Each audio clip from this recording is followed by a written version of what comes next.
नमस्कार दोस्तों, आपका बहुत बहुत स्वागत है पार्ट टू के अंदर। हमने पार्ट वन में काफ़ी सारी बातें की हैं कि बैकड्रॉप में पूरा हमने इसको समझा है।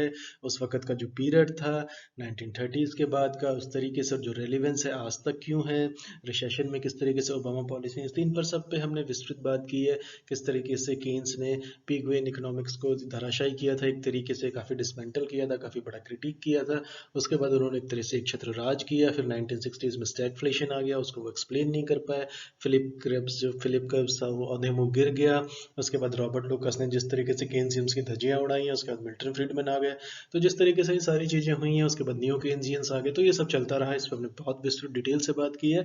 अब हम इसको आगे बढ़ाते हैं। तो इनका जो इनके तीन पिलर्स थे, हम इस पर बात करें। अनएम्प्लॉयमेंट, डिफेंस ऑफ कैपिटलिज्म और रोल ऑफ स्टेट। ये जो इनके तीन बड़े बड़े पिलर्स थे, इस पर जो बात होनी चाहिए हम उस पर चर्चा कर रहे हैं। चलिए हम इसको आगे बढ़ाते हैं। इसके बाद जैसा कि मैंने बिग पिक्चर की बात की थी, गवर्नमेंट रूल कैसा होना चाहिए, इस पर हमने बात की है। ओवरव्यू, फुल एम्प्लॉयमेंट, आइडियलिज्म, इस पर हम पिछले लेक्चर में बात कर चुके हैं। तो आज हम इनका पहला पिलर जो है, एक तरीके से अनएम्प्लॉयमेंट, उसके कॉज और रेमेडीज पे हम चर्चा करना चाहते हैं, उस पर बात करना चाहते हैं। तो इसमें जो केन्स का जो अपने समय में जो यूरोप की एक तरीके से महामंदी, जो ग्रेट डिप्रेशन, जैसे मैंने आपको कहा, अमेरिका से शुरू हुआ, जिस तरीके से एक तरीके से पूरा दुनिया उसकी चपेट में आ गई। 1929 के अंदर हमने देखा है, जिस तरीके से पढ़ा है, सुना है, उसके बारे में एक तरीके से उसकी यूट्यूब पर उसके पोस्टेड वीडियोस हैं। जो बेरोजगारी है उसमें कैसे वुडरो विल्सन की पॉलिसीज को जिम्मेदार ठहराया गया। और बैन बर्नैंकी ने सरप्राइजिंगली जो रिसेशन 2007-8 के बाद जो फेड के जो चेयरमैन बने, उन्होंने माफ़ी मांगी थी फेड के रूल के लिए जो 1913 में बना था, कि वो एक बहुत बड़ा कारक रहा जिससे ग्रेट डिप्रेशन आया। इस पर भी हमने पिछले लेक्चर में बात की है। तो चलिए हम इसको आगे बढ़ाते हैं। तो जिस तरीके की एक तरह ग्रेट डिप्रेशन देखा गया पूरी दुनिया के अंदर 1929 के अंदर, जिससे हुआ क्या, जो उसका इमीडिएट इम्पैक्ट था वो ये था कि बेरोजगारी बढ़ती जा रही थी और व्यापार के अंदर घाटा आ रहा था। तो ये दो जो समस्याएं थीं, इसके मद्देनजर केन्स ने अपनी बात रखी आगे। तो उन्होंने अपनी जो प्रसिद्ध, इनकी जो बहुत ज़्यादा पढ़ी जाती है, वो अमेजोन पे भी है, काफ़ी जगह मिल जाएगी, बहुत क्लासिक किताब है, वो पढ़नी चाहिए। थोड़ी सी हैवी है लेकिन पढ़नी जरूर चाहिए। तो the general theory of employment, interest and money, ये जो किताब है, इसको अगर हम अनुवाद कर लें इसका, तो रोजगार, ब्याज और मुद्रा का सामान्य सिद्धांत इसको हम कह सकते हैं। तो इसमें दो बातें थी कि किस तरीके से रोजगार, ब्याज, इंटरेस्ट और मुद्रा, मनी की बात यहाँ पर हुई है। बैकड्रॉप क्या हो गया कि जो बेरोजगारी बढ़ती गई ग्रेट डिप्रेशन के बाद, और जो व्यापार के अंदर गिरावट आई है, ये तो आप इसका कंटेक्स्ट समझें इस किताब का। तो इसके अंतर्गत जो ये समस्याएं थी, इसका बहुत गहन विश्लेषण किया गया है, बहुत अच्छा लिखा गया है, बिल्कुल पढ़ें इसे। तो इसके बाद तो उन्होंने इसमें बेरोजगारी की समस्या का जो निदान था, एक तरीके से जो सॉल्यूशंस था, एक तरीके से जो रेमेडी थी, उसके समाधान पर अपने विचार, बहुत डिटेल्ड विचार प्रस्तुत किए, जिसके बारे में उन्होंने नए सिद्धांतों को एक तरीके से जन्म दिया, एक तरीके से वो लेके आए और उसको बिल्कुल बनाया। उसके बाद ब्रेटन ट्विस्ट, उसके बाद एक लेगेसी रही है केन्स की। तो अगर हम कन्वेंशनल अर्थशास्त्र या क्लासिकल इकोनॉमिक्स की अगर हम बात करें, इसके अंतर्गत में बेरोजगारी की जो एक तरीके से एक्सप्लेनेशन दी जाती थी या व्याख्या की जाती थी, उसमें जब व्यापार में गिरावट आती है, लेकिन जो मजदूरी है, जिसको वेजेस कह लेते हैं, केन्स ने वेजेस कहा है, तो उसकी दरें स्थिर रहती हैं। तब उत्पादन की लागत को, यानी प्रोडक्शन की लागत को पूरा करने के लिए मजदूरों की छटनी कर दी जाती है। बहुत सरल सिद्धांत है कैपिटलिज्म का। इसके बाद जब मजदूरों की छटनी कर दी जाती है, तो इसका जो मुख्य समाधान ये सुझाया जाता था, मैं क्लासिकल इकोनॉमिक्स की बात कर रहा हूँ, सो केन्स ने डिसमेंटल किया था। तो सुझाया जाता था कि ऐसी हालत में मजदूर संघों, ट्रेड यूनियंस को समझा बुझाकर मजदूरों की दरें जो है घटा देनी चाहिए, ताकि उपयुक्त लाभ की जो संभावना है, जो पूंजी लगा रहा है, पूंजी कौन लगाता है या इन्वेस्टमेंट कौन करता है, कैपिटलिस्ट करता है, उसको प्रेरित कर सके और वो फिर और उसमें पूंजी लगाए। तो एक तरीका क्लासिकल इकोनॉमिस्ट ने बहुत ओवर सिंप्लीफिकेशन कर दिया प्रॉब्लम का, और इसके बाद केन्स ने इसका बहुत एक तरीके से क्रिटिक किया। तो उदाहरण के लिए जो प्रतिष्ठ अर्थशास्त्री थे, जैसे पिगुइन इकोनॉमिक्स की बात कर रहा हूँ, वॉलरशियन इकोनॉमिक्स की बात हम कर रहे हैं, तो जिस तरीके से उन्होंने तर्क दिया था कि मजदूरों की दर अगर घट जाती है, इससे जो कीमतें हैं, यानी कि जो इन्फ्लेशन है या जो प्राइसेस कह लीजिए आप, उसका जो सामान्य स्तर से नीचे आ जाएगा। लेकिन असल इकोनॉमी में ये नहीं देखा जाता, इसका रिवर्स होता है इनफैक्ट। तो तब लोग अपनी बचत का जो धन है, यानी जो सेविंग्स है, उससे अधिक वस्तुएं खरीद सकेंगे, जिससे कि व्यापार को, यानी कि जो ट्रेड है, उसको बढ़ावा मिलेगा। ऐसा पीगू का सोचना था, पीगू जी का। तो उसके बाद केन्स ने इस प्रस्ताव को डिसमेंटल ही नहीं किया, बुरी तरीके से इसका क्रिटिक किया, इसका खंडन किया, यहाँ तक मैं कहूँगा। और उन्होंने ये काउंटर आर्गुमेंट दिया, ये तर्क दिया कि मजदूरों की दरें कटौती करने पर जो कुल मांग है यानी कि एग्रीगेट डिमांड है जो, वो इकोनॉमी के अंदर कम हो जाएगी। अब ये देखें, इसका जो आइडियल पिक्चर है जो मैं भी बात कर रहा हूँ, ये आपको क्या अभी हमारी जो हालत है इस वक्त इंडियन इकोनॉमी की, क्या आपको ऐसी लगती नहीं है? काफ़ी हद तक, इसीलिए मैंने ये वीडियो बनाने की सोची। तो इसके बाद जो उससे क्या होगा कि आपकी एग्रीगेट डिमांड कम हो जाएगी, जिससे रोजगार में कमी आ जाएगी और भी ज़्यादा गिरावट आ जाएगी। और जब रोजगार में कमी आ जाएगी तो परचेसिंग पावर पे इफेक्ट होगा। इसके बाद अगर इन्वेस्टमेंट या प्रोडक्शन बढ़ भी जाए तो उसे खरीदेगा कौन? तो ये जो बात थी, ये केन्स ने पीगू की जो ओवर सिंप्लीफिकेशन थ्योरी थी उसके अंतर्गत उन्होंने इस तरीके से अपने विचारों को प्रस्तुत करना शुरू किया।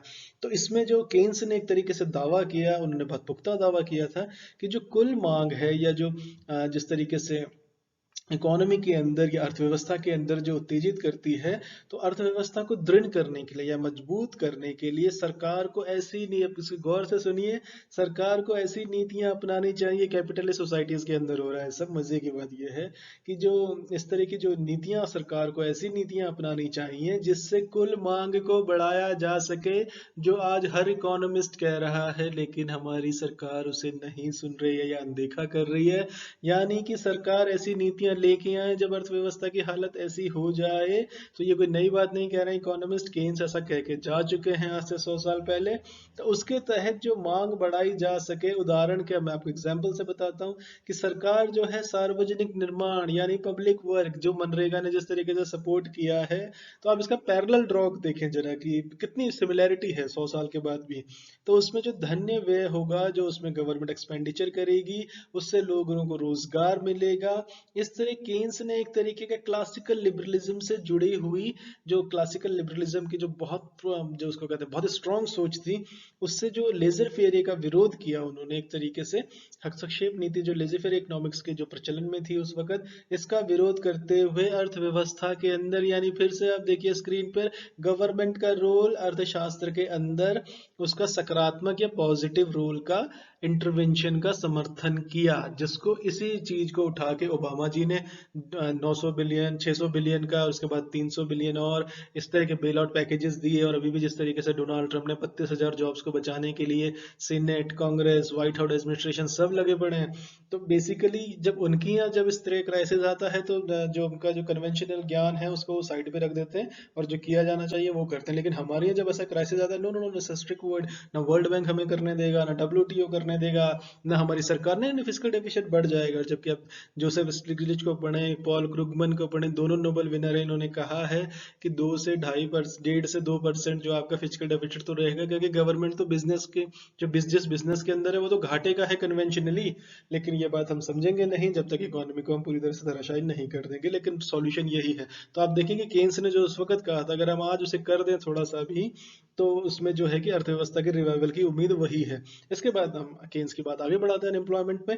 तो केन्स ने जो तर्क दिया था, अर्थ था उनका ये कि अर्थव्यवस्था का जो एक तरीका क्वांटिटी ऑफ मनी है, जो उसके अंदर मुद्रा की जो मात्रा है, वो केवल कीमतों को स्तर निर्धारित नहीं करती है, बल्कि ब्याज की जो वास्तविक दर है, जिसको हम कह सकते हैं कि रियल रेट ऑफ इंटरेस्ट है, उसको भी निर्धारित करती है। ये बहुत इंपॉर्टेंट सिद्धांत है। अगर आप केन्स को पढ़ते हैं तो इसकी आप अनदेखी नहीं कर सकते। तो केन्स का जो तर्क था, कि मैं फिर से इसको बताता हूँ कि अर्थव्यवस्था के अंदर जो क्वांटिटी ऑफ मनी होती है, और जो केवल कीमतों को एक स्तर पर निर्धारित नहीं करती है वो, यानी यहाँ पर लिक्विडिटी की बात हो रही है एक तरीके से, वो ब्याज को भी यानी रियल रेट ऑफ इंटरेस्ट को भी निर्धारित करती है। इसने जो ये प्रिंसिपल है, इसने दिशा बदली है वेस्टर्न इकोनॉमीज की। तो उसको हम थोड़ा लाइटर कर देते हैं, इसको हम दूसरे तरीके से कह सकते हैं कि उद्योग में जो इंडस्ट्री के अंदर जो लगाई गई कैपिटल है या पूंजी है, उसका जो रेट ऑफ या प्रतिफल की दर कह लीजिए आप उसे, जो रेट ऑफ रिटर्न है ऑफ इन्वेस्टेड कैपिटल को निर्धारित करती है, जिससे कि जो आउटपुट होगा यानी कि जो प्रोडक्शन या उत्पादन होगा, उसको बढ़ाने में और बेरोजगारी को दूर करने का उपयुक्त तरीका, ये जो उपयुक्त उपयुक्त कि मजदूरों की दरें घटा दी जाएं, तो वो इस पक्ष में बिल्कुल नहीं थे। तो इसको इसको इसको इस तरह से भी कहा जा सकता है कि बल्कि ऐसे उपाय करने चाहिए, उन्होंने जो सजेशंस दिए, जिससे वस्तुओं सेवाओं की कुल मांग में वृद्धि हो सके, यानी वो फिर से घूम फिर के एग्रीगेट डिमांड पे चले गए। यानी उन्होंने कहा डिमांड को बूस्ट करो, डिमांड को बूस्ट करो, जो पिछले 7-8 क्वार्टर से सारे इकोनॉमिस्ट कह रहे हैं, लेकिन हमारी सरकार उसे नहीं सुन रही है। तो रास्ता वही है, घूम फिर के उन्हें वही करना पड़ेगा। लेकिन आप जितना ज्यादा डिले करेंगे आप उतने ज्यादा गड्ढे में। एक मेरे को इकोनॉमिस्ट का कार्टून याद है, इकोनॉमिस्ट मैगजीन के अंदर ओबामा जी को जब रिसेशन की बात थी, उसमें ओबामा जी एक गड्ढे में गिरे हुए थे।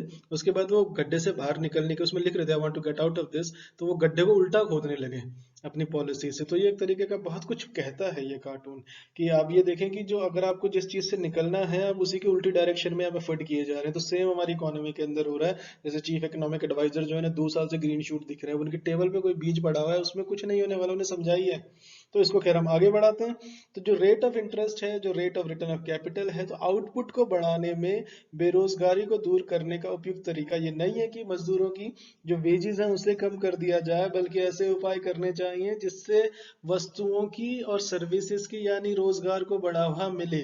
तो इस तरह केन्स ने रोजगार को बढ़ावा देने के लिए जो घाटा होगा, जिसको आप डेफिसिट फाइनेंसिंग कह सकते हैं, उसका समर्थन किया है कि डेफिसिट फाइनेंसिंग करनी पड़े तो कीजिए, लेकिन इकोनॉमी को उभारिए। तो इन सारी चीजों के मद्देनजर आप केन्स को और बेहतर समझ सकते हैं। तो हम इसको आगे बढ़ाते हैं। तो केन्स के अनुसार जो था, सरकारी जो बजट व्यापार के लिए, जो सरकार का जो बजट होता है व्यापार के लिए, जो ट्रेड के लिए अनुकूल या बिजनेस क्लाइमेट यानी वातावरण, जो मैंने पिछले लेक्चर में भी कहा था, जो एक ढांचा तैयार कर सके ताकि उसके बाद प्राइवेट लोग आए और वो फिर उसको आगे बढ़ाएं। कन्वेंशनल थ्योरी यही कहती है, एकेडमिक सेंस में यही कहती है, लेकिन हो रिवर्स जाता है। लेकिन बहरहाल केन्स की हम बात कर रहे हैं, तो केन्स ने कहा कि गवर्नमेंट की जिम्मेदारी है कि वो एक ऐसा बिजनेस क्लाइमेट तैयार करें या प्रतिकूल वातावरण को तैयार करें, जिससे जो है कि आपके अंदर जो है, इसका मतलब ये हुआ कि जाकर एक जगह जाकर जो अर्थव्यवस्था, कैपिटल इकोनॉमिस्ट को अगर आपने जीवित रखना है, तो सरकार की ओर से आर्थिक गतिविधियों में पर्याप्त हस्तक्षेप जरूरी हो जाता है। ऐसा केन्स ने बिल्कुल स्पष्टता से कहा है। तो यदि हम समय पर सरकार हस्तक्षेप नहीं करेगी, जैसे कि हमारी सरकार इस वक्त नहीं कर रही है, तो पूंजीवाद की जो व्यवस्था है, जो हमारा लिबरलाइजेशन के रिफॉर्म्स हुए थे, वो सब धरातल पे आ जाएंगे और 2014 तक पहुंचने में हमें 2024 में जहाँ से 4 से 5 साल में पहुंचेंगे 2014 के लेवल पर। वहां से 5 ट्रिलियन आप चले जाएं तो मौजा ही मौजा है। तो इसके बाद जो है कि पूंजीवाद की व्यवस्था तभी सरवाइव कर सकती है। तो इसको आप दूसरे तरीके से भी देख सकते हैं। इसको आप क्राइसिस ऑफ कैपिटलिज्म की जो चर्चा है, जो पूंजीवाद का एक तरीके से संकट की जो चर्चा होती रहती है, जिससे लाभ की गिरती हुई दरें हैं, फॉलिंग रेट ऑफ प्रॉफिट है इंडस्ट्रियलिस्ट का, जिस तरीके से पूंजी नहीं लगा रहे हैं वो उनको एक तरीके से मृत्यु का संदेशा हो रहा है इकोनॉमी के अंदर।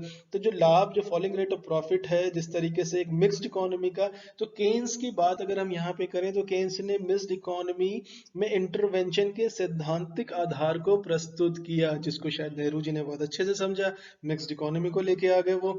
तो इसके बाद जो था प्रस्तुत किया, और पश्चिमी जो, अगर आप वेस्टर्न यूरोप की बात करें, तो उसने जो शासन जी उनकी जो एक तरीके गवर्नेंस की थी, उसकी ये विशेषता बन चुका है। तो आप वेस्टर्न सोसाइटीज का आप हेल्थ केयर देखें, आप उनकी एजुकेशन देखें, आप उनकी ओल्ड एज की जो केयर देखें, यानी जैसे मैंने पिछले लेक्चर में भी कहा था, उनका जो होता है क्रेडल टू ग्रेव, यानी पालने से लेके कब्र तक सब कुछ आपकी जिम्मेदारी सरकार उठाएगी। तो इस तरीके में कैपिटलिज्म थ्राइव किया है। तो वास्तव में जो केन्स के जो सिद्धांत हैं अर्थशास्त्र में क्रांति लेके आ गए थे, और काफी इसको केन्सियन रिवॉल्यूशन की संज्ञा भी दी गई। तो इनके मद्देनजर हमें कुछ सीखने को मिलता है, हम इसकी क्रिटिक हो सकते हैं, जैसे मिल्टन फ्रीडमैन, रॉबर्ट लुकास हुए थे, लेकिन केन्सियन रिवॉल्यूशन को कोई दरकिनार नहीं कर सकता। ये एसेंशियल स्टडीज में है अर्थशास्त्र की, तो आप इसको बिल्कुल देखें। Thank you so much for listening. Part 3 में मिलते हैं। नमस्कार दोस्तों। और हम पार्ट 3 में डिफेंस ऑफ कैपिटलिज्म पे बात करेंगे।